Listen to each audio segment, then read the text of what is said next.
Hey everyone, Enra Silver here, and welcome to another episode of GlitchSlapped by Enra. In today's episode, I'm going to talk about the wire, reverse wire, and blender glitches. We'll start by reviewing how to do them, then go over upsides and downsides of each, and I'll finish up with some examples. This episode is part 2 of what has turned out to be a 3-part series. In part 1, episode 17, I covered adjacency, backwards adjacency, and tether glitches. In the third part, I'll cover wired resize glitch and universal adjacency. Now, I went over this in the last episode, but I feel it bears repeating since it will apply to all the glitches we look at today. All the glitches we look at today use manipulation of the wire menu to achieve their effect. The key part of this is something I've heard called the wire cache.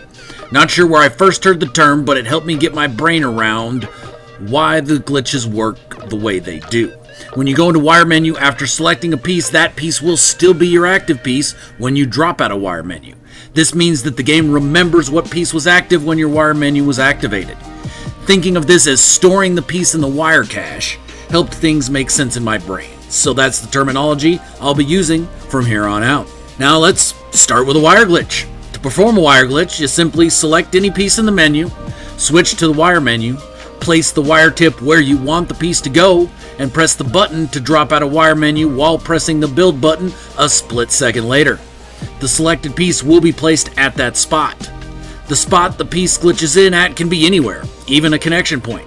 There are several upsides to this glitch. The first one is that you have more control over orientation than with adjacency. If you are glitching onto a bare spot, rotating the tip of the wire will cause the piece to come in rotated as well. If you are glitching onto a connection point, the orientation the piece comes in with is controlled by the connection point you are glitching onto.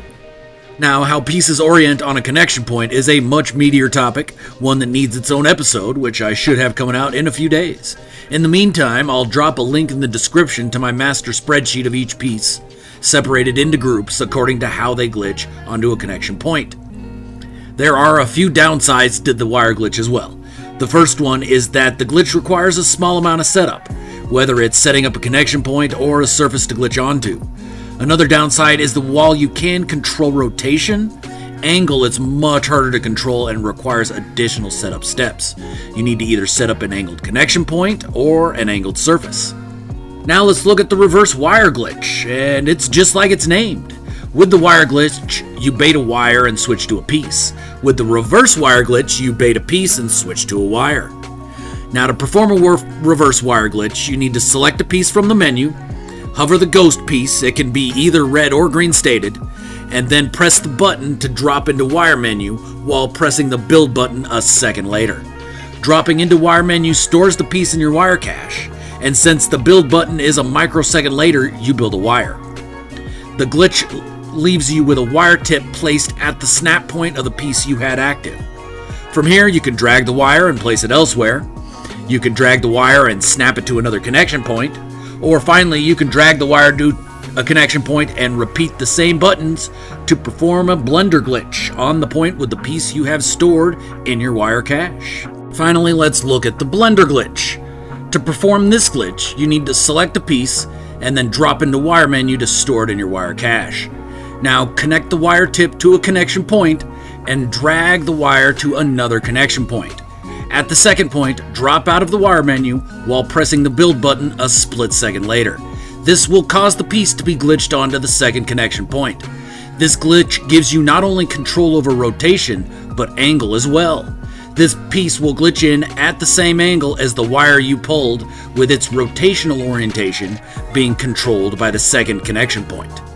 This glitch gives you the most control over the orientation of the piece, but also requires the most setup, as you need a starting connection point as well as a glitch connection point, and the spatial relationship between the 2 points has to be taken into account as well. Now let's look at a couple examples of these glitches. If you've seen any other episodes of GlitchSlapped, you know how much I like 4-way light boxes.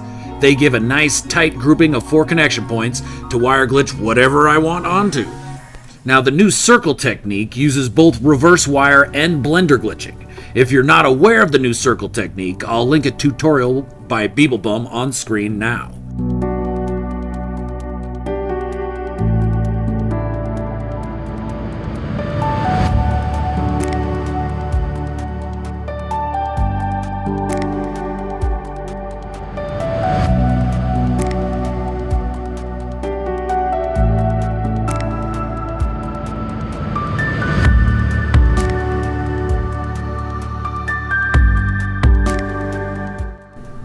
Well, that's going to do it for this episode of GlitchSlapped by Enra. Check back tomorrow for my breakdown of the wired resize and universal adjacency glitches.